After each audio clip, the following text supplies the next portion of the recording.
Okay, and we're on. Hi there. Hi, I'm Tracy Lawrence, and I welcome you to episode 4 of The Courage to Live With. And tonight we're going to talk about the topic of grief, because so many of us, oh my goodness, so many of us go through it, and it's a very misunderstood thing that so many of us go through, because on a long enough timeline, we all experience the loss of a loved one, you know. So, and for those of us who have not been through that event, that type of event in our lives, very often it's misunderstood, and people will say things like, "Oh, you know, just suck it up, get over it. You know, you're still sad about that." So, you know, that's the kind of inconsiderate thing that people hear when they really don't need to hear that. So, we're going to talk tonight with someone who is well familiar with the subject of grief, Miriam Taunean. She is a professional grief counselor, and she works with people who have lost loved ones and helps them to cope with the sadness and the loss, and helps them to move to a more peaceful, happy, and joyful place in their lives over time. So welcome, Miriam. I'm so glad that you were able to make it tonight, and we're very excited to have you on the show. So, you know, usually when usually this is the 4th show, right? So is there a usually? Okay. So you know, I like to frame the conversations to be of help to caregivers or people who will be approaching caregiving. And so I thought tonight it would be a good idea for us to talk about how we can potentially cope with the loss of loved ones in a more mature way, and you know, look at ways that we are, you know, that we can deal with it, that will enable us to grow as people and to have more appreciation for life and live more fully. So so Miriam, thanks for joining us. And pleasure. So Miriam, tell us a little bit about what you do. What is it that you do as a grief counselor? So basically, I go into people's homes and I help to support them. I give them emotional support. It's called supportive counseling. Really, in you know, in allowing them to address these issues of loss, regardless of their circumstances. Mm-hmm. So I've been doing this for a long time now, so it's quite fulfilling, you know, to kind of walk people through that, and also to see them reclaim their lives again at the end. So it's wonderful. So, what led you in that direction? How did you get into a profession that's? You started when you were quite young, I would imagine, because you know, when you said how long you've been doing it, it's a little hard to believe because you look so young. So, what led you in that direction? So I always knew since I was a child. I always knew that I was very fascinated with the human mind and behavior. So. Studying psychology was a no-brainer for me, so that's what I did both times. I have my master's,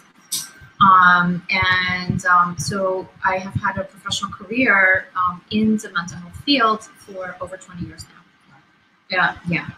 But specifically the counseling with loss, that focuses on issues of loss, I've been doing for almost 15 years now. Working with caregivers, supporting them in their homes, watching them take care of their loved ones, watching them lose their loved ones, and then seeing them through that whole period of grief, mm-hmm. And healing afterwards. So that's in a nutshell my experience. Okay, and you yourself have not been a family caregiver? Right? No, not yet. No, I've been lucky. My parents are young. So yes, I've been spared, but I've certainly watched it with more than 200 clients by now. Actually, I believe I'm very close to 300 clients. Wow, that's amazing. By now, yes, yes. So I've heard lots of stories, lots of scenarios, different details with each one, everyone with his or her own circumstances. Sure. Now, this is kind of an interesting question, and you can Penny and Fletcher are getting at it. Penny, come here, you. The cat does not like the dog. Okay, she can't help herself. So, in light of what you have seen with people who've lost parents, and who've gone through the caregiving experience, do you feel like you're better prepared for what might happen down the line in your own life? I would hope so, but of course, no one is completely prepared. When that happens and it hits you emotionally, it's unlike any other experience. Just like everything in life, you know, when we hear about it, when we hear about other people going through something, it's a little bit different than when we go through it themselves. Absolutely. So I'd like to think that I'm prepared, but something tells me I will be suffering just as badly as my clients when it happens. It's a difficult thing to go through. But it's part of life. It's inevitable. Right. And that's why it's so important for all of us to learn how to endure in the best way possible.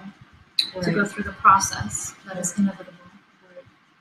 Now, when you encounter caregivers who have lost the person they've cared for, does it ever strike you that there are things that maybe they could have done for themselves to prepare better? Yes, of course. I always want to see my caregiver clients take as good care of themselves as they possibly can. Mm-hmm. So yes, oftentimes I think, maybe if this person did this, this might be a little bit less. It might sting a little bit less. Right. But then again, once again, when going through the throes of grief, it doesn't matter what you've done before. As long as you love, you will suffer. Yes, that's so true. So true. It's the price we pay, but it's a price worth paying. It is. Oh, definitely. If we didn't love these people so much, we wouldn't miss them so much. Exactly. Yes. Yes. It's these intense emotional experiences that we have in life that make life rich. Yes. That's for sure. Yes. Whether they're positive or negative, as long as they're intense and emotional, we feel that we're living life. Right. Do you find that there's a timeline to grief? That is there like a I mean, I know that everyone's grief is very individual. Yes. Do you agree? Yes, definitely. No, it does vary. It does vary. I can say if I must put numbers and time frames to things, I would like to say that the first year is the hardest. Everyone knows that. It's well documented. Mm-hmm. The other thing I've noticed is that when someone loses a soulmate, it takes them about 3 years after the death before they are ready to go out there again and to start to open themselves up to meeting others. So that's been my observation. Okay. Of course, it does vary from person to person. Sure. I've had people who have lost this one particular person I'm thinking of has lost her husband, who was an excellent husband 8 years ago, and still has trouble healing from it because he was so unusually great that it's very difficult for her to find a replacement. Oh, sure. So that's an unusual case. That's just an example of an unusual case. But in other cases where people have had good marriages, good long-standing marriages, usually by the 3rd year, most of them are ready to go out there and to date again. And It depends when they actually find that new partner. Right. But at least they're ready by about the 3rd year. Right. Now, we talked a little bit about this suck it up syndrome, right? Oh boy. You find that happens a lot. I would imagine.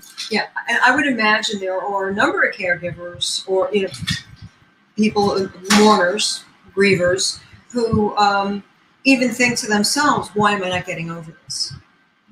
And do you find that there's that there's kind of this compulsion to move out of it before someone's ready? Well, it's only normal that we all want to avoid pain and suffering. Mm-hmm. All live creatures do that have awareness. Right. And certainly well-meaning family members and friends, when they say it, that is where they're coming from. They want the person to heal because, of course, they don't want to see them suffering and in misery anymore.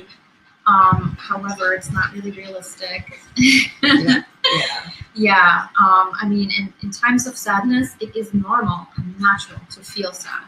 Sure. And but it's difficult for some to tolerate it, whether it's happening to themselves or to somebody else that they love, that they're witness to. Mm-hmm. It's a very tough thing. Yeah. But yes, it does happen that that this is mentioned. Mm-hmm. Doesn't really work though. I mean, people have to go through the natural process, right, of our feelings, and that takes time. I agree, and you can't run away from it either. I know from personal experience, under something that happened with me.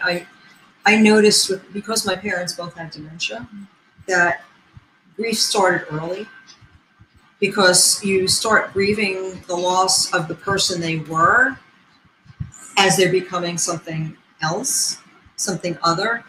And then there are event-based grieving situations that can take you by surprise. I had a very stressful time when I sold my mother's apartment in Florida. My parents had five walk-in closets, and they were all filled. And my mother made absolutely no attempt to get rid of any of her stuff before that happened. So when it was time to sell the apartment, it was left to me to go down and clear that. Must have been a big job. It was huge, and I had Bob came down for a few days, had some hired help, but it was extremely stressful, and I powered through it. I just did what I had to do. I kept my head down, and I just kept going until. That's the only way. And I thought once I sold the apartment, I was done. But 2 years later, I had a delayed reaction. I was relating the story of cleaning out my parents' apartment to a stranger. And I started sobbing uncontrollably. I just started pouring out of me. And I was shocked because I had told the story many times, and I had lived through it. I'd been through it. And yet, I hadn't experienced that sorrow. And I finally realized that I had been in crisis mode for so long that I put off the grieving until I was at a safe distance from it. And then it all came down at once. And what I was grieving was having dismantled the last physical vestiges of the happiest time of my parents' life. And it was gone, and I couldn't go back to it. And even though I had no desire to go back to that apartment, suddenly the idea that the opportunity to go back was gone. Yes, it was permanent. It was permanent. Yes. It made me so sad, and I could not stop. I had to go for therapy for a while because this was, it had all come to the surface, and I was a raw nerve. That makes sense.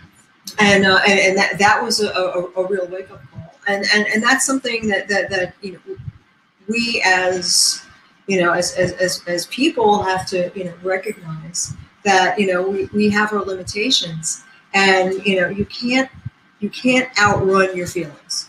You can try. Some people try to medicate their way out. There are all kinds of options in that regard. That's right. We have all kinds of defenses against the harshness of reality. Yes. And do you find that some of the people you work with are in that situation where they are utilizing those kinds of options? Yes, of course. Yeah. Do you like call in others to help out with that, or is that something that you can that you address with your clients?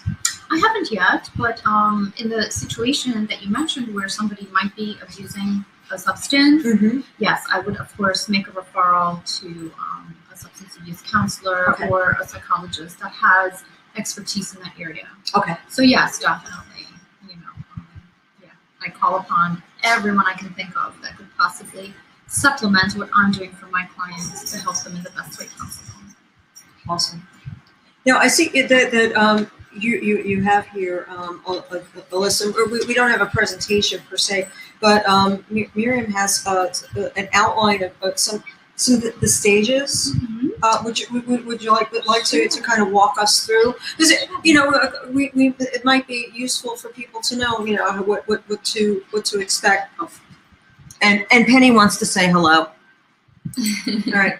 Say hi. Who is very therapeutic. Hi. Yes. By the Hi. way. We need a therapy dog. Yes, we do. Okay. All right. So it's well known that there are between 5 and 7 stages of grief. It really depends what resource you're accessing. You will find either 5, 6, or 7 stages. I've listed basically all of them here. Okay. The first one always is denial and shock, which is where it doesn't feel real. The person's not really grieving. They're not actively sad or crying or anything like that because it hasn't really sunk in yet. Right. It just happened, let's say days ago, maybe even weeks ago, and it's just not real yet. Then there's the pain and guilt that starts to set in. And by the way, these do not go in perfect order. People go, they go to stage 2, then they go to stage 5. Then they skip around. It depends. Yes, exactly. Yes, they skip around. I'm not sure why, but they do, depending on the situation and the person. But in any case, people do go through pain and guilt, anger, bargaining, like bargaining with God. If only I could see her one more time. I love that one. I love that one. Yeah. Yes. I know people who do that. Yeah, we all do. Then there's, of course, depression once the reality sets in and the person begins to accept that the loved one really is gone. Then obviously they are sad about that. If they had a good relationship, particularly then. Finally, acceptance. And the very last stage is hope and rebuilding a life routine. So I'm not sure that sounds so positive. I'm not sure it's really a stage of grief itself, or rather it's the first step to having exited the grief experience and rebuilding a life again. Right. Well, I don't think grief is all bad. Because it's an emotional journey. Right. And I think again, it's what we go. It's the price we pay for having loved someone who's no longer in this plane of existence. So it's just like I like to say. I have laugh lines because I've laughed. So and that's a good thing. It means it shows that I've used my body for something positive. So it's the same kind of thing that where we experience grief because. Don't worry about her. She just has a collapsing trachea. That's a Yorkie trait. Where would we be without our pets, right? That's another kind of grief, right? Yes, definitely. Yeah. So, and I have lost my share of pets. Let me tell you. We all have. They are family members. Oh yes, and for anybody who doesn't understand the grief of losing a pet, I often talk to people who've lost a pet, and they encounter people who just like it's just a dog or it's just a cat. Wait a minute. You know, they're like the closest family members you have. Really, they're the beings who you see every day of your life. That's right, your daily companions, yes. So, do you ever treat somebody for having lost a cat? I would. I haven't yet, but I would. Yeah, I mean, I can imagine. I mean, look, well, we lost a cat last year. Mm-hmm. Yeah, we lost a cat last summer, and that was terrible. It was such a shock because it came on so suddenly. Yeah, and that's worse. Yeah, in a way. Yeah, when you don't have like time to prepare for it. Mm-hmm. But yeah, and it's just it's something it's very real and it's very sad, and like pets just don't live nearly as long as we do. So if you're a pet lover, you're going to your life is going to involve the loss of many of them, unfortunately. So and it's something we have to consider. But it's not all bad because these little guys make our lives worth living, right? They're wonderful companions, and they're fun, and they're cute, and they make a mess, and and we clean it with pleasure. Yes, yes. Maybe not at the time, but now Fletcher wants to be on now. So this is Fletcher the cat. He wants to say hello. He's a very sweet boy. He's got a thing about paper though, so you may want to chew on it. Okay. Not this time, Fletcher. So, at any rate, that's I can identify with those stages, and I'm sure that that a lot of people who've been through it can relate. So, yeah, I've written down some common expressions and phrases that people say to each other. Oh, great. Yeah, and often I am asked this question, like what's okay to say and what's not okay to say. Right. So if I may compile this list. Oh, perfect. Of depending on what people have shared with me, how they felt about what was said to them as they were grieving. Right. I'd like to share that with you. Yes, please. So here's an interesting. I'm going to start with the most interesting of these expressions because some people really appreciate and other people hate. So this is a very tricky one. Okay. When someone says he or she is with God now, is at peace or no longer suffering. Some people love that. They do feel comforted that yes, you're right. My loved one is okay. They're no longer suffering. Yes. Right. Other people hate that. Because they say, well, it reminds me that God took away my loved one, so now I'm angry at God.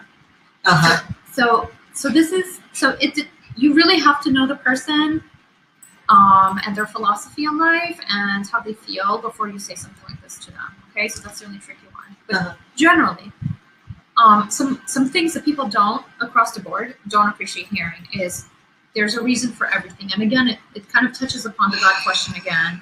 I hate that. What reason was there that my wife suffered so badly and had to be ripped from my heart this way? What reason is there? You tell me. And then that's a painful, awkward situation. Yeah, it's one of those lame ones that people who are at a loss for words. Exactly. Yeah, they're well-meaning. They're very well-meaning, but do try to stay away from that one. Yeah. Especially since we don't know all the reasons for everything. Of course. The other one, which you've already mentioned, you need to or should get over it. Yeah, that's to me.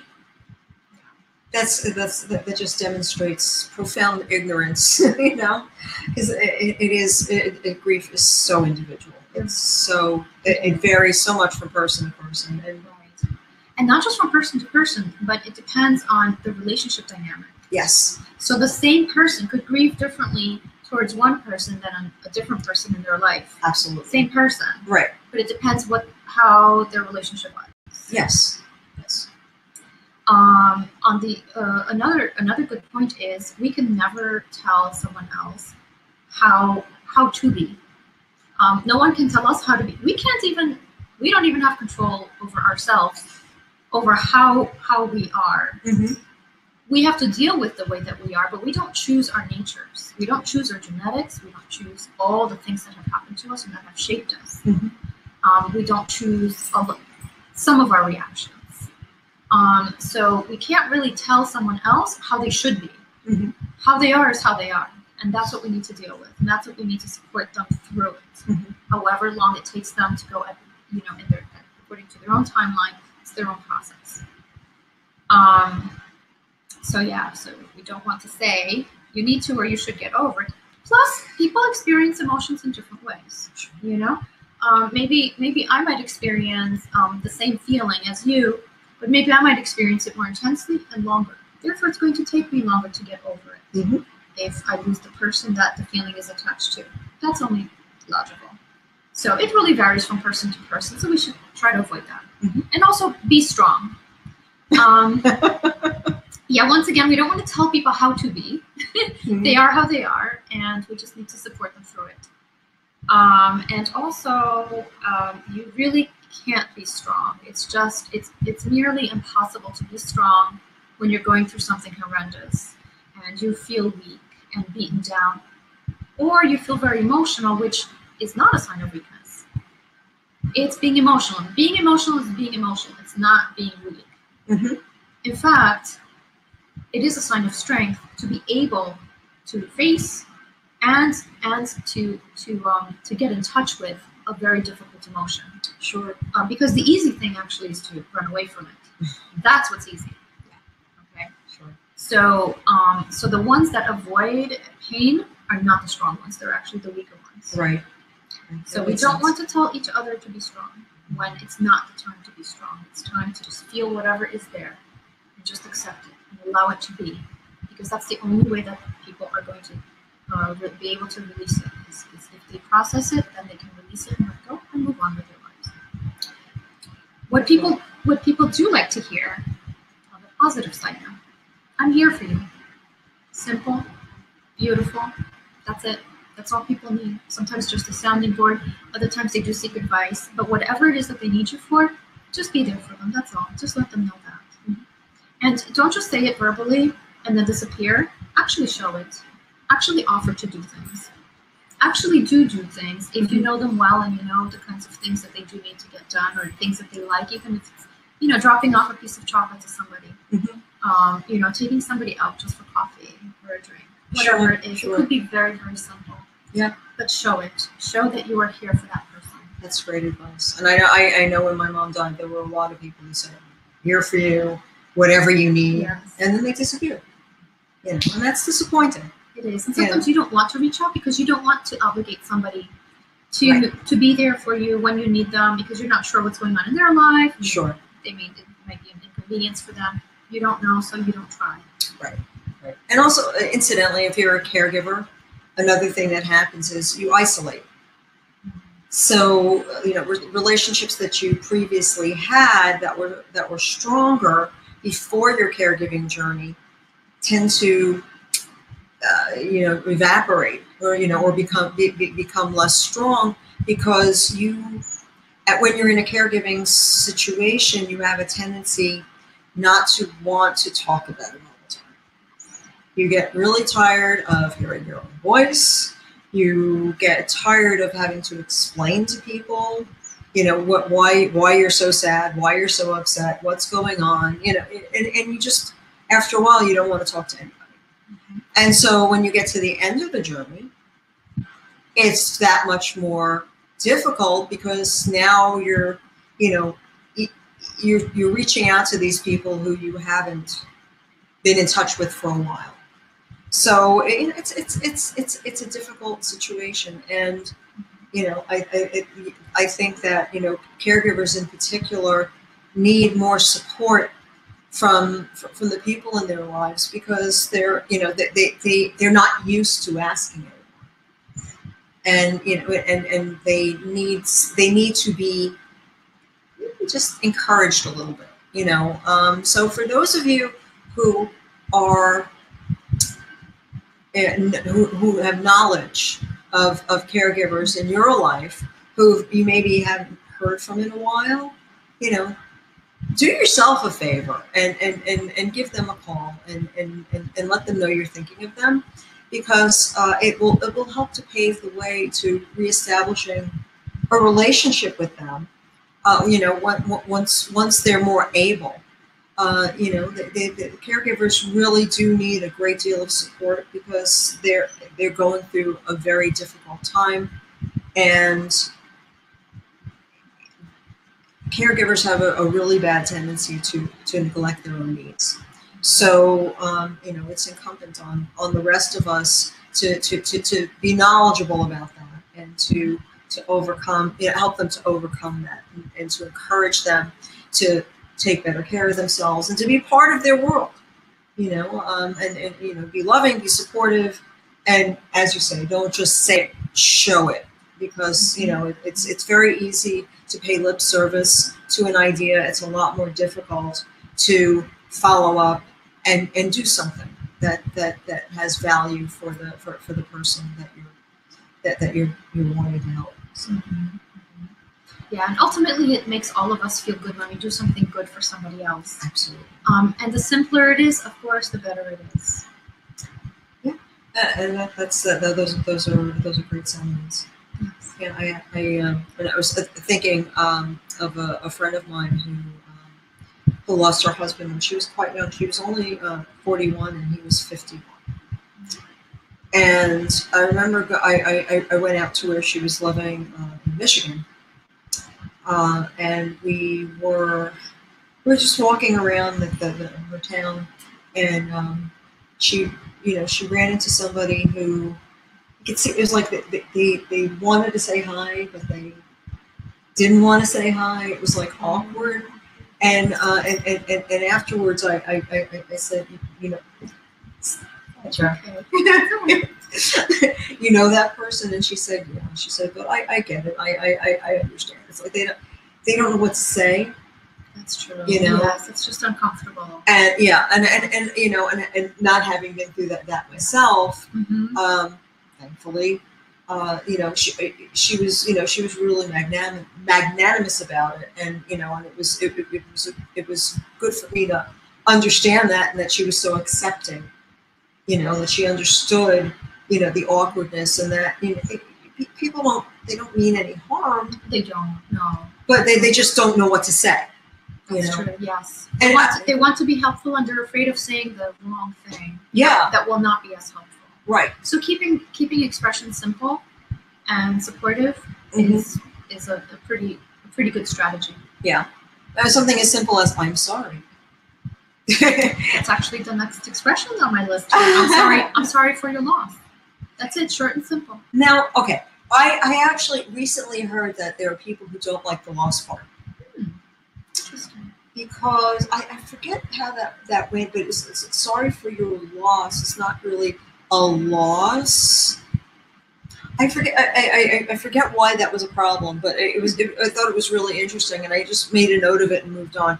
But and here's another scenario which is kind of difficult when he really likes you. It's a good thing she likes cats. When you have a loved one who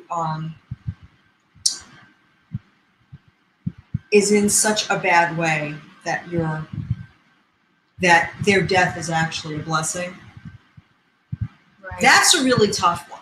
That's true. Because that's true. especially if you know that people, and this was true in my case with my mom. We just it's we were waiting for her to die. Yes. She'd been on hospice for 8 months, and it was like, enough already. Yes, at that point, the death itself is a relief. Mm-hmm. But in that case, the loss refers to the loss of the relationship that was there their whole life. Yeah. Before this stage. Right. So it is tricky too, because again, when you're talking about someone who's been sick for a long time, particularly somebody who's been through dementia and who's gone through different evolutions. I mean, one of the things that I realize is that I miss many versions of my mother. Some, not so much, you know? So, it's, you know, her passing was a great blessing.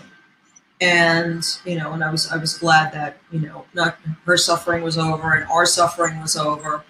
But, you know, that's something that can be difficult for, you know, for other people who are trying to support you to convey. Yes, definitely.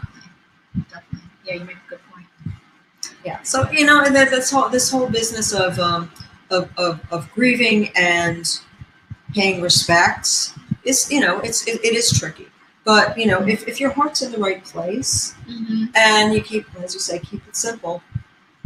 Something as simple as, you know, I'm sorry that so-and-so was a great person and I know they meant a lot to you. Excuse me. Those kinds of things are welcome. Sharing memories of them when they were well and happy, you know, and enjoying life. Those are good things to very focus comforting. on. Yes. Yeah, I know. When my mom passed, and I was seeing family members I hadn't seen in some time, and they would relate a story about one of my parents that, you know, maybe I hadn't heard in a long time, or maybe I never heard before. You know, those kinds of things where you can connect with an aspect of the person that you lost. You know, it kind of brings them back. It brings them back into the room. So you know, it's lovely when when my father passed. This was interesting. I met people who knew him and who I'd never met before, who would tell me stories about things that my father said, or, you know, just a conversation that they had where he made them feel very, you know, really heard, and he made them feel important. And it was something that was really like key to a transition in their lives. That's, you know, to me, you know, that just, you know, was so lovely for me to hear that, you know, my dad, who I loved and missed so much, you know, had an impact on another human being in such a positive way. And those kinds of things, being able to share that kind of information that adds another dimension to the person is, you know, that's a great gift also. It certainly is. That's right. It's something you would not have gotten otherwise had that person not shared. Yeah. Yeah. So, and it's a great thing, you know, and it's one more reason to love your father. Yes. Whoever the person that's being talked about. Yes. And, you know, and hearing that story, just, you know, it solidified what I already knew about him, but it was another layer, another color, you know, that added to the story that I knew of his life. So it's and that's a really lovely thing, to be able to connect with people that he's connected to. Yeah. So I feel like when our loved ones pass, there's some of their energy remains behind with us, because, you know, in science and in physics, we know that energy cannot be created or destroyed. It just changes from one form to another. So if a life force, what makes us, is energy, and our body no longer serves us, then where does the energy that was our life force go? Right? And that's something that he just can't relax. And that, you know, that's something that philosophers and you know, and religious leaders have discussed since the dawn of man. But, you know, but my belief is that some of that energy remains, and, you know, some people think that they get reincarnated, or they go to heaven, or they go to hell, or they go, you know, some other place. But you know, I think that there's an energy continuum that's there. There's still some of their energy around us, and that's, you know, that's and the way they've touched our lives, regardless of your beliefs, of anyone's beliefs. These people have had influences upon our lives. They've touched our lives, and so that, in that sense, they live on. Yes, and they become part of the way we live our lives, and that's how they carry on, and they have a legacy in us. Absolutely. So, anything else on that list? Yes, you are in my thoughts and prayers. Ah, yes. Now, speaking of beliefs, again, you have to kind of know the person. If you know that this is a religious person, then obviously, you can say you're in my prayers. But others, if you're not sure, always use the word thoughts.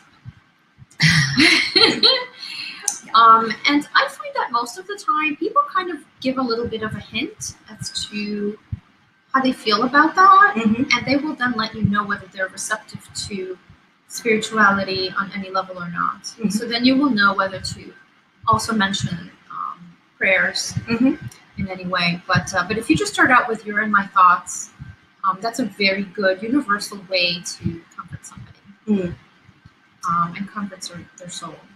Nice. Finally, like I've said, just be there and listen, and do things together.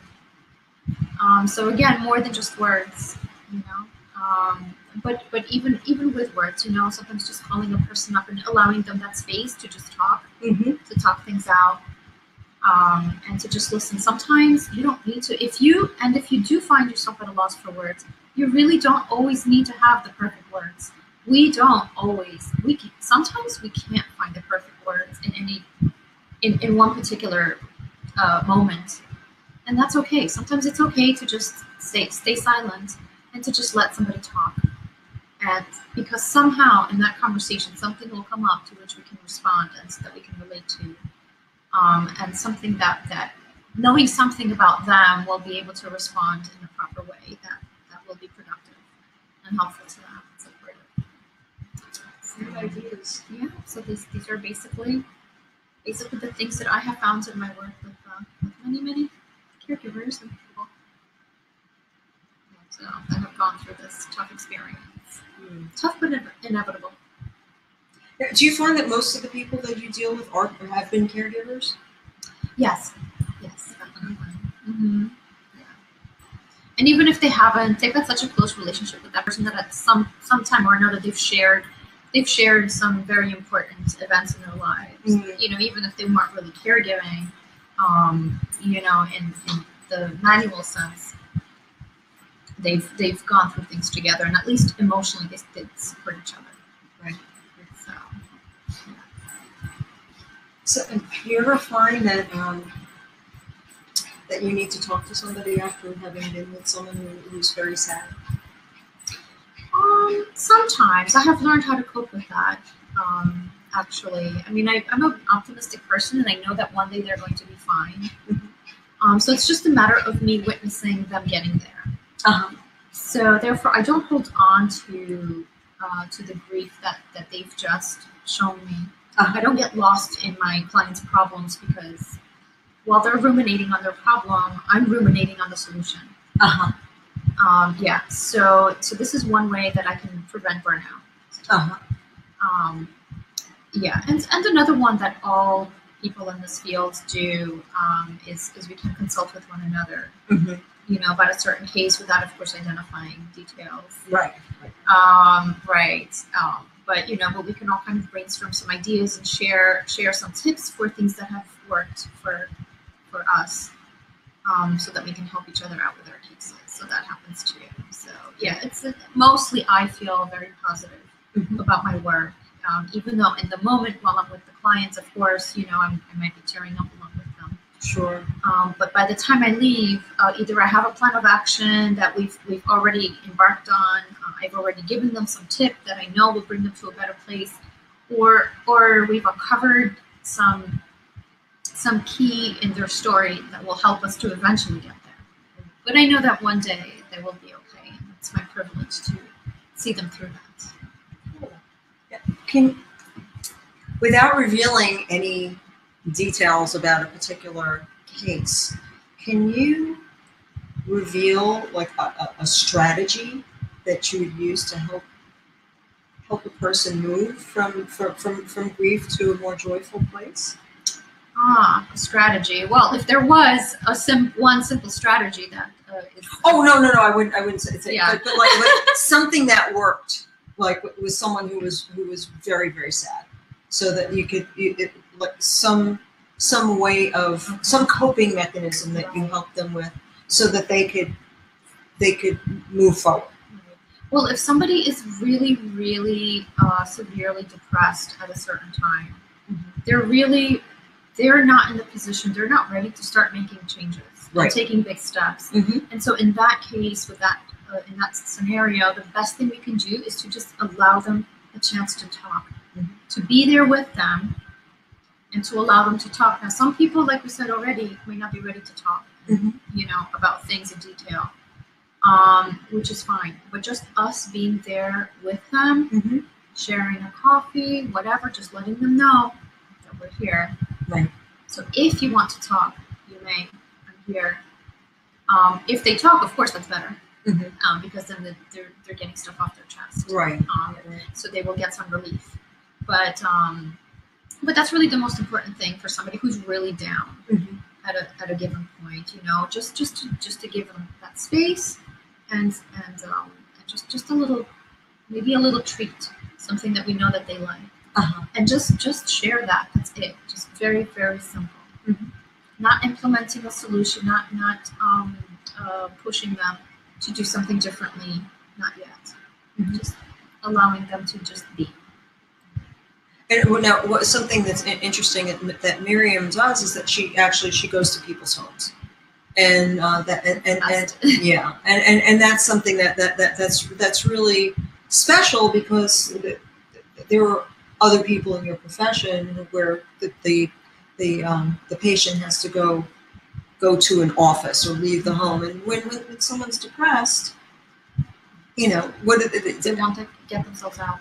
Yeah, I mean, sometimes it's such a chore for them just to get out of bed, right? I mean, it's so to be able to have a lovely person come to your house and allow you to talk and just be with them. I mean, that's got to be a real just such a comfort to someone who needs it. Yes, I believe it's a bonus to them, and they often thank me for it.